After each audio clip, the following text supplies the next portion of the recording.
Perkenalkan, nama kakak Nurfitriah Fajaroh. Kakak biasa dipanggil dengan Kak Fitri.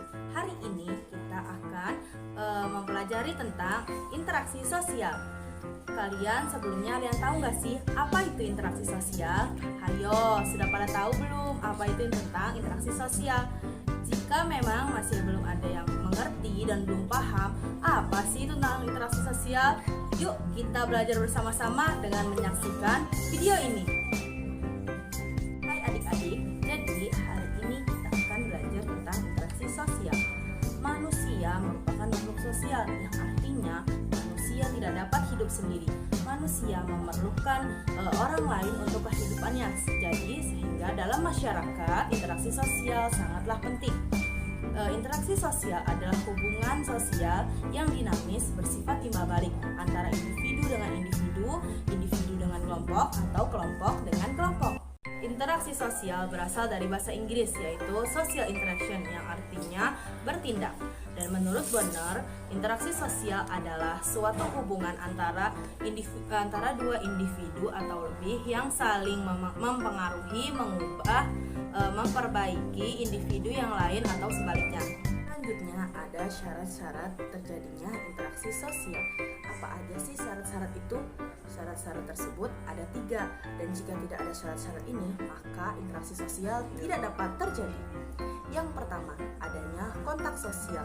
Kontak sosial adalah hubungan antara satu pihak dengan pihak lain yang merupakan terjadinya awal dari interaksi sosial. Yang kedua, yaitu komunikasi. Komunikasi berasal dari bahasa Latin, yaitu communicare, yang artinya hubungan. Jadi, komunikasi ini merupakan penyampaian pesan dari individu ke individu lain, dan komunikasi ini bisa dilakukan secara langsung atau saling mengobrol, dan bisa juga dilakukan melalui media sosial seperti IG, Line, WA, Facebook, dan yang lainnya. Selanjutnya yang terakhir ada tindakan sosial. Tindakan sosial merupakan tindakan yang mempengaruhi individu untuk melakukan sesuatu yang mempertimbangkan keberadaan orang lain. Misalnya dalam sebuah desa terjadi gotong royong untuk membersihkan desa tersebut, atau dalam sebuah sekolah seluruh pihak sekolah mengadakan gotong royong kerjasama untuk membereskan lingkungan sekolah tersebut. Jadi syarat-syarat interaksi sosial itu ada 3 ya adik-adik. Oke, selanjutnya kakak di sini akan menjelaskan tentang ciri-ciri dari interaksi sosial. Sebelumnya, ada yang tahu nggak nih apa aja sih ciri-ciri dari interaksi sosial itu? Ayo, tahu tidak? Masih belum ada yang tahu? Ya sudah, kalau begitu kakak akan menjelaskan ya. Adik-adik, dengarkan baik-baik. Jadi, ciri-ciri dari interaksi sosial itu ada 4. Yang pertama, pelakunya lebih dari 1 orang. Yang kedua, adanya komunikasi antara individu dengan individu melalui kontak sosial.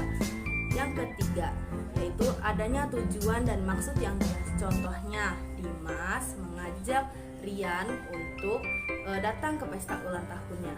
Dan yang terakhir, yang keempat, ada dimensi waktu yang akan menentukan sikap aksi yang sedang berlangsung. Contohnya, Risma mengajak Anissa untuk bermain di taman pada sore hari. Oke, selanjutnya di sini kakak akan menjawab tentang dampak dari interaksi sosial ya adik-adik. Sebelumnya kakak mau tanya nih, dampak itu dibagi menjadi berapa? Hayo, kalian tahu tidak? Ya, betul sekali. Dampak itu dibagi menjadi 2, yaitu ada dampak positif dan ada juga dampak negatif. Hubungan sosial yang positif akan membawa masyarakat kepada ketenangan dan kedamaian, sehingga terciptanya integrasi atau persatuan antara masyarakat tersebut. Sedangkan hubungan sosial yang bersifat negatif akan membawa konflik pada masyarakat dan akhirnya akan membuat perpecahan di antara masyarakat tersebut. Jadi, di sini kakak akan menjelaskan tentang 2 bagian, yaitu ada dampak positif interaksi sosial dan dampak negatif interaksi sosial. Dampak positifnya adalah yang pertama, terpenuhinya kebutuhan individu dan kelompok yang tidak dapat dipenuhi sendiri tanpa adanya interaksi sosial tersebut. Yang kedua, kerjasama manusia yang terus berkembang dengan makin kompleksnya kebutuhan dan situasi masyarakat saat ini. Yang ketiga, hubungan sosial antara dua atau lebih kelompok sosial yang berbeda akan berintegrasi lebih kuat karena timbulnya solidaritas antara kelompok tersebut. Selanjutnya ada dampak negatif dari interaksi sosial. Yang pertama yaitu kerusakan dan hilangnya harta benda atau nyawa jika ada terjadinya kontak atau benturan fisik. Yang kedua, persaingan tajam akan membuat kontrol sosial tidak berfungsi lagi. Dan yang terakhir, yang ketiga, dampak negatif dari interaksi sosial adalah akan menimbulkan prasangka yang memicu terjadinya kerugian bagi orang lain. Selanjutnya ada pengaruh dari interaksi sosial. Jadi adik-adik, selain interaksi sosial memberikan dampak, interaksi sosial juga memberikan pengaruh terhadap masyarakat. Yang pertama adanya pengaruh interaksi sosial terhadap keselarasan sosial. Pada interaksi sosial terjalin hubungan erat yang akan menciptakan keselarasan sosial. Oleh karena itu, interaksi sosial berpengaruh besar terhadap terbentuknya keselarasan masyarakat. Melalui interaksi sosial, manusia akan saling bekerja sama dan menghargai, menghormati, serta hidup rukun dan gotong royong. Sikap-sikap tersebut mampu menciptakan keteraturan dan ketertiban dalam kehidupan bermasyarakat yang mendorong munculnya keselarasan sosial. Selanjutnya ada pengaruh interaksi sosial dalam kehidupan bermasyarakat. Proses ini menjadi penting karena pada dasarnya interaksi sosial merupakan hal utama dalam bermasyarakat atau dalam kehidupan sosial. Melalui interaksi sosial, masyarakat kini dapat mengetahui dan mempelajari elemen-elemen budaya masyarakat lain, termasuk teknologi, seni, ilmu pengetahuan, dan lain-lainnya. Perlu diketahui bahwa interaksi sosial menunjukkan kedinamisan kehidupan bermasyarakat. Jadi interaksi inilah yang menjadi dasar perubahan sikap dan bentuk dari struktur sosial. Yang terakhir ada pengaruh interaksi sosial terhadap penyesuaian diri. Interaksi merupakan suatu bagian dari penyesuaian diri terhadap lingkungan, dan kemampuan seorang individu untuk berinteraksi dengan lingkungan akan sangat membantu untuk proses penyesuaian dirinya, sehingga untuk dapat berbaur pada kehidupan masyarakat akan lebih mudah dan tidak menimbulkan gejolak yang mendalam terhadap diri individu yang bersangkutan. Selain itu, kemampuan berinteraksi terhadap daerah baru atau lingkungan baru akan mendorong individu untuk cepat dalam menempatkan posisinya sebagaimana mestinya. Namun perlu diketahui juga bahwasannya interaksi sosial itu sendiri akan efektif jika individu yang bersangkutan mau menerima dan berbaur dengan penuh kekerabatan dan kehangatan. Nah, tadi kan kakak sudah menjelaskan tentang apa itu interaksi sosial.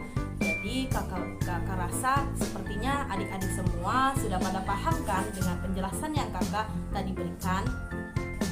Kalau sudah pada paham, kakak di sini akan memberikan beberapa pertanyaan. Kalian pada siap nggak nih kakak berikan pertanyaan? Pasti harus siap dong, ya kan? Ya sudah, kalau begitu kalian perhatikan ya pertanyaan yang akan kakak berikan. Yang pertama, pada gambar di samping ini terdapat sekumpulan anak-anak yang sedang bermain bersama.